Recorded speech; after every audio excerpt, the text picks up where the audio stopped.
Donc bonjour à tous, je voulais d'abord remercier l'ensemble des organisateurs de ces journées de santé au travail de me permettre de participer à celle-ci et de vous parler des douleurs lombaires. Alors.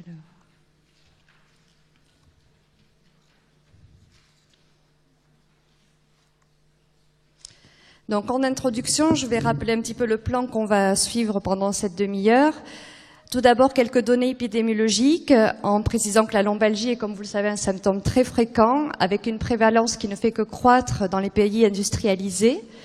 On va pouvoir la classer en fonction de la durée d'évolution. Elle peut être aiguë si elle dure moins de 6 semaines, subaiguë entre 6 semaines et 3 mois, et chronique au-delà de 3 mois, ce qui correspond à peu près à 10% de ces lombalgies, et qui vont bien sûr nous poser les problèmes. On va pouvoir la classer en fonction des causes, donc on en parlera des causes spécifiques et non spécifiques, et enfin de l'existence ou pas d'une radiculalgie initiale. La lombalgie commune, donc non spécifique, est de loin la plus fréquente. On va voir les 3 grands modèles de compréhension pour essayer d'expliquer cette lombalgie, pourquoi elle est si fréquente, et ensuite on identifiera les facteurs de risque de chronicité de celle-ci. Alors tout d'abord, quelques données épidémiologiques, en sachant que les études donnent des données assez hétérogènes. Alors pour la prévalence, il faut retenir que cette prévalence est très fréquente, étant donné qu'en France, on considère qu'elle concerne la moitié de la population adulte générale. Il y a une revue de la littérature assez intéressante en 2012 sur de nombreuses études qui montrent une prévalence ponctuelle de la lombalgie à 18%. Si on regarde sur un mois, elle est à 30% et à 38% sur un an. Heureusement, la majorité des patients vont guérir dans les 2 premiers mois, environ 90%, et c'est 10% qui vont se chroniciser. Dans cette même revue de la littérature, on voit que dans une population de travailleurs, le risque de rechute est important, il est estimé à 50% à un an.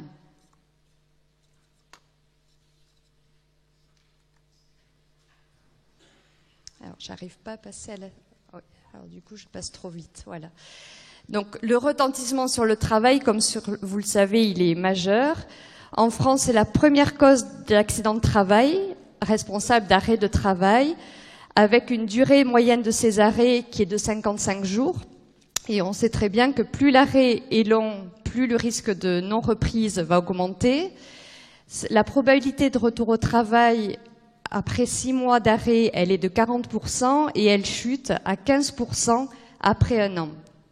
La lombalgie est également une des principales causes d'invalidité professionnelle. Elle était de quasiment 9% en 98 et elle dépasse les 10% en 2006.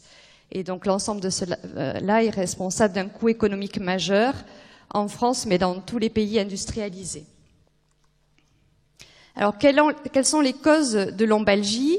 Tout d'abord, les causes spécifiques. Elles sont à rechercher systématiquement dès que vous avez un patient qui a une lombalgie aiguë, parce qu'évidemment, le pronostic ou le traitement va être complètement différent de la lombalgie commune. Donc, qu'est-ce qu'il faut rechercher? Une fracture vertébrale, qu'elle soit traumatique ou d'origine ostéoporotique, des causes tumorales, des causes infectieuses, c'est la spondylodicite, et enfin des causes inflammatoires, et on s'arrêtera sur quelques diapositives sur la spondyloarthrite. Donc pour cela, on a des signaux d'alerte qui existent. Les red flags sont des drapeaux rouges que vous avez sur la diapositive suivante et qui vont permettre de nous alerter sur des éléments d'interrogatoire essentiellement ou cliniques sur une cause spécifique à rechercher. Alors ces red flags, c'est tout d'abord un âge de début, un peu jeune, moins de 20 ans, ou au contraire, deuxième partie de la vie, après 55 ans, chez un patient qui n'a jamais eu de lombalgie. L'antécédent récent de traumatisme, bien sûr, pour la fracture vertébrale. Une douleur qui est permanente et qui ne cesse de croître au cours des semaines, alors que normalement, on est censé avoir une évolution plutôt favorable. Une douleur d'horaire inflammatoire, c'est-à-dire qu'elle va réveiller la nuit, elle ne va pas être calmée par le repos. Une dorsalgie, il y a plus de dorsalgie d'origine spécifique que l'on peut voir dans la lombalgie ou cervicalgie, donc toujours être un peu suspect lorsqu'il y a une dorsalgie isolée.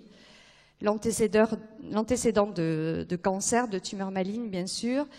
L'utilisation prolongée de corticoïdes pour la fracture d'origine ostéoporotique, des facteurs de risque d'infection, la toxicomanie, l'immunosuppression, soit maladie, soit traitement immunosuppresseur, l'infection VIH, l'altération de l'état général, un syndrome neurologique associé au tableau clinique, une déformation rachidienne qui s'aggrave rapidement et une fièvre.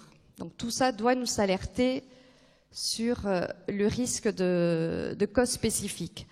Alors la spondyloarthrite, ou les spondyloarthrites plutôt, je voulais vous en parler un petit peu étant donné que vous êtes amenés probablement à en rencontrer chez des patients jeunes, donc en âge de travailler.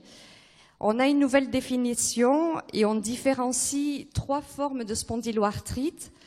Elle peut toucher le squelette axial avec une forme soit... Alors quand on parle de forme radiologique, c'est qu'il y a une sacroïlite à la radio. On ne parle pas de l'IRM, on parle de la radio ou non radiologique.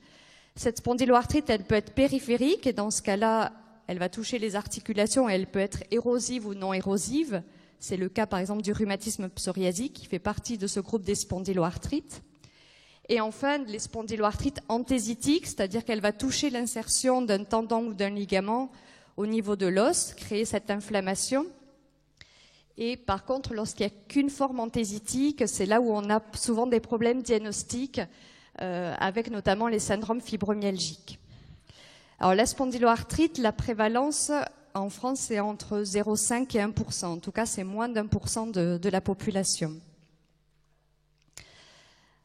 Donc vous l'avez sûrement vu qu'on a souvent des difficultés diagnostiques dans la spondylarthrite. C'est le rhumatisme inflammatoire le plus difficile à diagnostiquer, avec un délai moyen diagnostic qui peut être retardé d'environ 5 à 7 ans, surtout si on utilise le critère radiologique, la sacroïlite, parce qu'elle va apparaître au bout de 5 à 7 ans et certains patients n'auront jamais d'atteinte radiologique, c'est environ 10%. Si on regarde le bilan biologique, également, la moitié des patients n'aura jamais de syndrome inflammatoire. Donc on peut difficilement s'aider du bilan biologique, contrairement par exemple à la polyarthrite rhumatoïde. Si on regarde le gène HLA-B27, ce n'est pas non plus complètement spécifique. Il est présent dans 8% de la population, alors qu'on a vu que la prévalence, elle était entre 0,5 et 1% de la maladie.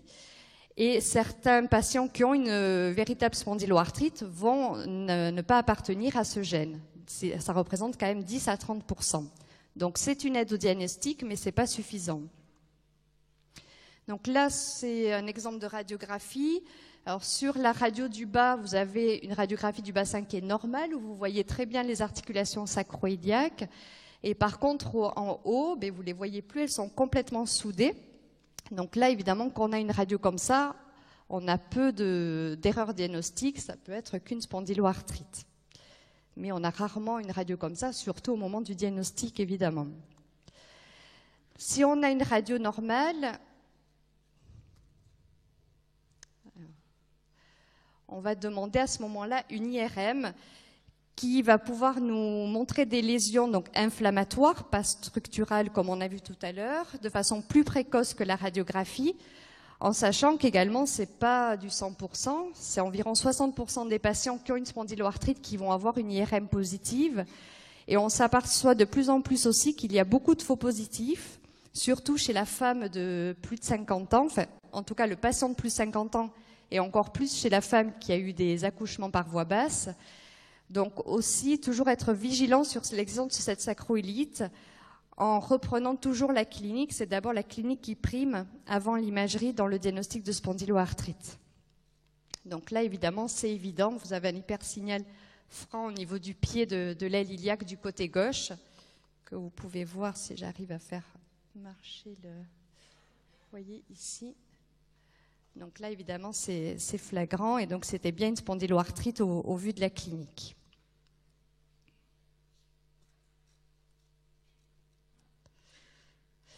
Alors, pour le diagnostic, pour essayer d'être le plus précis possible, il y a des critères qui ont été établis depuis 2009, les critères ASAS que nous utilisons actuellement.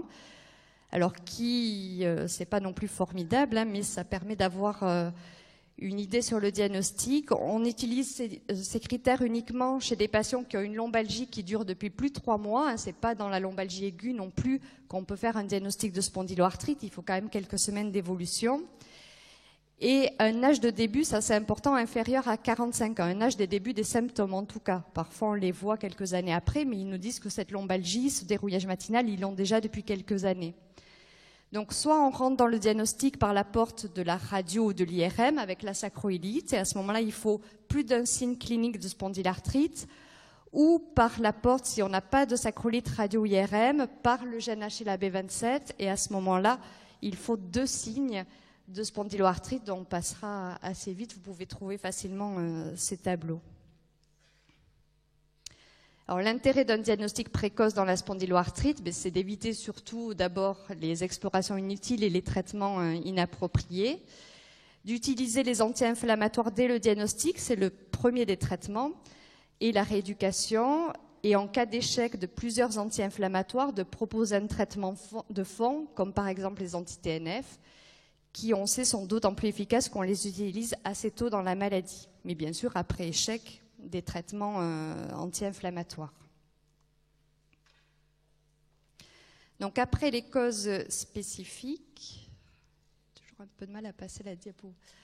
Donc on va voir les causes non spécifiques. Donc comme je vous le disais, c'est vraiment la majorité des causes, hein, c'est plus de 90% des cas, ça va être une cause non spécifique, c'est-à-dire la lombalgie commune. On utilise 3 grands modèles de compréhension. Au départ, en fait, il y a de nombreuses années, on n'utilisait que le modèle anatomoclinique et on a vite vu qu'il ne suffisait pas, qu'il y a peu de concordance radioclinique et donc on avait besoin d'associer d'autres modèles pour essayer de comprendre cette lombalgie. Donc après le modèle anatomoclinique, c'est le modèle environnemental et biopsychosocial. Et bien sûr, ces modèles ne sont pas isolés, ils peuvent être plus ou moins associés chez le même patient. Et notre travail, il va être d'essayer de voir quel tableau, quel modèle prédomine pour adapter la prise en charge. Alors, sur le modèle anatomoclinique, donc peu de corrélation entre les symptômes et l'imagerie, ça il faut toujours l'avoir en tête, et l'expliquer aux patients aussi qui arrivent souvent avec des IRM très perturbés, et donc du coup un patient souvent angoissé par la lecture du résultat de la radio ou de l'IRM, donc il faut toujours essayer de rassurer en disant que même chez des patients asymptomatiques qui ne se sont jamais plaints de lombalgie, on retrouve des lésions sur des radios, sur l'IRM, donc ça c'est prouvé par des études sur des populations de sujets sains. Alors il y a un bémol à ça, donc la discopathie inflammatoire, que l'on appelle la discopathie modique 1, qui va être exceptionnelle chez les patients asymptomatiques. C'est une douleur un peu particulière et un peu différente de la lombalgie commune, puisqu'elle est d'horaire inflammatoire avec un dérouillage matinal. Ils sont améliorés nettement par les anti-inflammatoires. Et donc parfois, il peut y avoir des erreurs diagnostiques au début en suspectant chez des patients qui sont souvent jeunes une spondyloarthrite. Des fois, on part au début vraiment vers la spondyloarthrite avant de faire une IRM lombaire. Des fois, on demande une IRM sacroiliaque et c'est qu'après qu'on demande les lombaires et qu'on voit cette discopathie inflammatoire. Elle va apparaître sous forme d'un hyposignal sur les plateaux vertébraux en T1, que vous voyez là en L4, L5, et un hypersignal sur les séquences T2. L'évolution naturelle se fait vers la guérison à plus ou moins long terme, hein, ça peut durer quelques mois, voire quelques années. Donc ça aussi, il faut rassurer le patient devant ces discopathies, bien sûr traiter la cause, anti-inflammatoire, infiltration. Après, il y a peu de recommandations sur des traitements de type injection intradiscale. Pour l'instant, il faut vraiment attendre des résultats des études. Mais voilà, essayer de rassurer en disant que l'évolution se fait vers la guérison. Alors, les causes de ces lombalgies communes, donc l'atteinte disco-vertébrale, donc on l'a vu, la discopathie avec la particularité un peu de la discopathie inflammatoire. La participation de l'arc postérieur aussi, qui est assez fréquente, elle est estimée entre 20 et 30%. Ensuite, vous avez des tableaux un peu particuliers. La dyscarthrose destructrice rapide, on connaît un peu plus sur la hanche, c'est un petit peu comme le même mécanisme que la coxarthrose rapidement progressive, mais là, ça va être l'affaissement du disque. Également, toujours sur l'arthrose, donc il peut y avoir des poussées de l'arthrose de l'articulaire postérieur. Et dans ce cas-là, sur l'IRM, on peut vraiment voir l'épanchement intra-articulaire. Et souvent, dans ce cas-là, la douleur, elle est localisée, elle est paravertébrale d'un côté, elle est assez précise. La sténose canalaire, dans ce cas-là, la lombalgie s'associe à une claudication à la marche avec une radiculalgie. L'instabilité segmentaire, donc c'est le spondylolisthésis, il peut être dégénératif ou surlysismique. Alors, la maladie de Baastrup, ça c'est un peu plus anecdotique, c'est une néoarticulation entre deux épineuses qui peut ne pas être symptomatique, mais par contre il peut y avoir parfois des bursites entre ces épineuses et là à ce moment-là ça sera douloureux. L'hyperostose vertébrale engainante, c'est la maladie de Forestier qui en général entraîne plus de raideur que de douleur. Et enfin c'était la camptocornie qui se voit plutôt chez le sujet âgé, c'est une amyotrophie des muscles spinaux qui est responsable d'une flexion du tronc. Alors, quand est-ce qu'on demande une imagerie dans la lombalgie commune?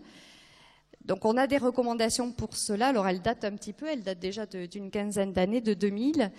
On nous recommande de demander une imagerie, que ce soit radio ou IRM du rachis lombaire, après 7 semaines d'évolution de la lombalgie. Bien sûr, ce délai va être raccourci si vous aviez des signaux d'alerte de cause spécifique, si vous aviez des red flags. Bien sûr, on ne va pas attendre les 7 semaines.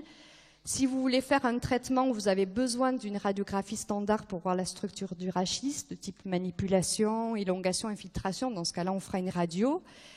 Et si l'évolution n'est pas favorable, c'est-à-dire si votre patient s'aggrave au fil des jours.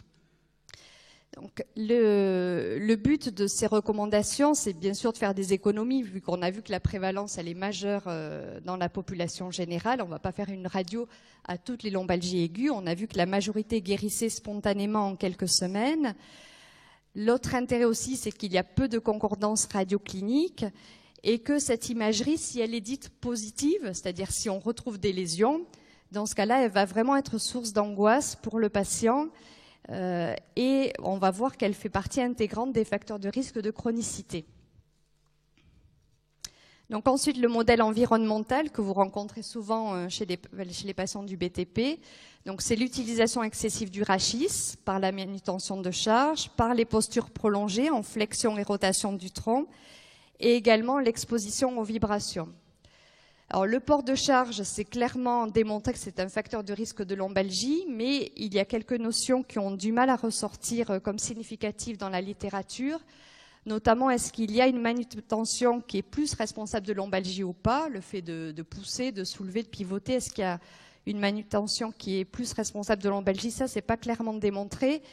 Et de même, ce qui n'est pas démontré, c'est est-ce que le fait de porter plus de charge, c'est-à-dire l'intensité de la charge, est-ce que c'est responsable de plus de lombalgie? Ça non plus, c'est pas démontré. Et enfin, le modèle psychosocial. Donc ça, c'est important de le rechercher dès que la lombalgie dure un petit peu plus que la normale. Donc ça va être le lien entre les difficultés de la vie, qu'elles soient sociales, familiales, professionnelles, et la douleur. Donc très souvent dans les consultations de douleur, quand la lombalgie dure depuis des années, lorsqu'il y a des fois le patient arrive à vous donner le jour exact du début de la lombalgie. Et souvent avec les psychiatres, on essaie de voir sur une ligne de vie aussi qu'est-ce qui s'était passé à ce moment-là, au moment du début de la douleur. Est-ce qu'il n'y avait pas eu un facteur émotionnel important au cours de la vie pour expliquer qu'à ce moment-là, tout bascule. Et on va voir que ce modèle psychosocial, il va être responsable en partie aussi de la chronicité de la lombalgie, avec notamment la difficulté du patient à faire face aux symptômes, donc c'est ce qu'on appelle le coping, et également les peurs et croyances qui interviennent dans cette chronicité. C'est-à-dire que le patient, il a très mal, donc pour lui, il a quelque chose de très grave, et s'il bouge, s'il fait des mouvements, ben, ça va aggraver cette lésion. Donc cette peur et croyance, elle va être responsable de repli sur soi, d'évitement, et donc ça va engendrer, ça va participer à augmenter l'incapacité fonctionnelle.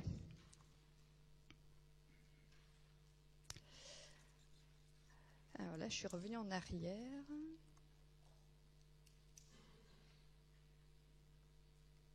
Donc il faudrait revenir. Voilà. Donc maintenant, donc après donc les modèles de compréhension, lorsque votre patient commence à se chroniciser, dès la 6e semaine, il va falloir rechercher les facteurs de risque de chronicité pour essayer de lutter avec lui contre ceci et essayer d'agir le plus rapidement possible. Alors, quels sont-ils? D'abord, des facteurs médicaux. Donc ça, souvent, ils sont présents dès le début. C'est le fait d'avoir fait de nombreux épisodes de lombalgie, c'est le fait d'avoir une sévérité de la douleur importante initialement, le fait d'avoir une incapacité fonctionnelle aussi dès le départ, d'avoir une irradiation initiale de cette lombalgie, d'avoir un mauvais état de santé ressenti par le patient, et également, ce qui intervient donc dans l'imagerie également, un diagnostic précis donné par le patient. Il faut souvent être plutôt flou et rassurant sur la physiopathologie de cette lombalgie et toujours essayer de critiquer, si bien sûr cela est justifié, mais essayer de critiquer l'imagerie avec lui, voilà, de lui montrer que c'est pas parce qu'il a des discopathies, parce qu'il a de l'arthrose à 30 ans qu'il va avoir toujours mal. Donc il faut essayer de rassurer par rapport à cette imagerie dite positive. Donc après, les facteurs médicaux sont les facteurs socio-professionnels, donc qui vous intéressent le plus, mais que je vais peu détailler parce que c'est le docteur Petit qui va vous en parler. Donc c'est la faible satisfaction au travail. Donc là, c'est clairement démontré que c'est un facteur prédictif de non-retour au travail.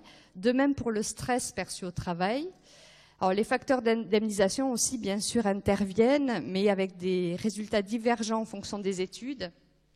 Et de même pour les charges physiques. C'est un facteur qui intervient, le fait d'avoir un métier où on porte du poids, mais également, ça rejoint un petit peu tout à l'heure, le modèle environnemental, c'est pas clairement démontré non plus.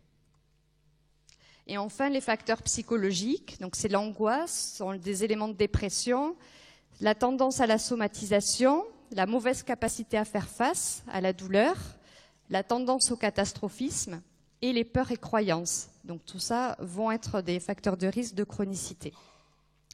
Alors ces facteurs de risque, ils sont répertoriés dans ce tableau qui, après les drapeaux rouges, donc sont les drapeaux jaunes, les yellow flags, donc qui sont des signaux d'alerte pour le risque de chronicité de la lombalgie. Et on retrouve ce que je vous ai dit, donc les problèmes au travail, le comportement inapproprié, avec surtout le repos, attitudes et croyances erronées et les problèmes émotionnels. Alors, quels vont être les objectifs de la prise en charge de cette lombalgie? Donc, tout d'abord, de diminuer la douleur, donc ça, dès la phase aiguë, bien sûr. Donc, l'intérêt, ça va être, bien sûr, de soulager le patient et donc qu'il va pouvoir retourner, continuer en tout cas ses activités quotidiennes, voire professionnelles. Et ensuite, le but de diminuer la douleur aussi, c'est d'éviter, vous avez vu que dans les facteurs de risque de chronicité, le fait d'avoir une douleur importante dès le début, c'est un facteur de risque de chronicité. Et donc, il faut vraiment essayer de lutter pour diminuer la douleur dès le début. Et ensuite, éviter le passage à la chronicité. Donc, pour cela, en informant le patient, avec une information qui doit être claire et compréhensible, et la plus rassurante possible sur l'évolution de cette lombalgie. Et donc ça, dès la phase aiguë, ça doit être fait, et ça devrait être fait notamment par le médecin généraliste qui voit au début le patient. Il faut être le plus rassurant possible. Et si on voit le patient après, avec l'imagerie, également essayer de le rassurer par rapport à ça. Il faut aussi essayer d'avoir le même discours que tout le corps médical et paramédical. On entend souvent les patients nous dire, oui, souvent nous on les rassure en fait, ils me disent mais c'est vrai, je peux reprendre le sport, je peux. Et ça faisait des mois qu'ils ne faisaient plus rien parce que quelqu'un dans le parcours lui a dit non, il faut rester au repos, il ne faut plus rien faire. Et, voilà, donc il faut essayer d'avoir tous le même discours du fait que c'est pas parce qu'il va garder ses activités quotidiennes qu'il va aggraver sa lombalgie, bien au contraire. Donc le repos, il ne doit jamais être conseillé, encore moins prescrit. L'arrêt de travail, ça va dépendre bien sûr de son activité professionnelle, donc il n'est pas obligatoire dans la lombalgie. Et également, il faut expliquer parfois aux patients que ce n'est pas parce qu'il a encore mal, si la douleur est tolérable et elle permet de continuer les activités professionnelles, ce n'est pas parce qu'il a encore mal qu'il ne peut pas reprendre le travail. Ça aussi, on l'entend, hein, mais j'ai encore mal, donc je ne peux pas reprendre pour l'instant. Donc, Ça, il faut essayer aussi de lutter contre ça et donc de maintenir les activités en fonction des douleurs. Alors, la stratégie thérapeutique, c'est associer une rééducation active. Donc, ça peut être simplement des exercices physiques faits par le patient, lui dire de marcher. Ça peut être accompagné par un kinésithérapeute si vous trouvez que le patient est quand même très passif et a du mal à avoir une rééducation. Donc, ça peut être un encadrement par le kiné, mais en précisant bien, quitte à lui téléphoner également, en lui disant que c'est pas une rééducation passive, hein, c'est pas du massage, de la physiothérapie. C'est vraiment une rééducation active ou, comme vous a montré tout à l'heure le docteur Vimon, ça peut être un réentraînement à l'effort si cette lombalgie s'est vraiment chronicisée avec un déconditionnement physique.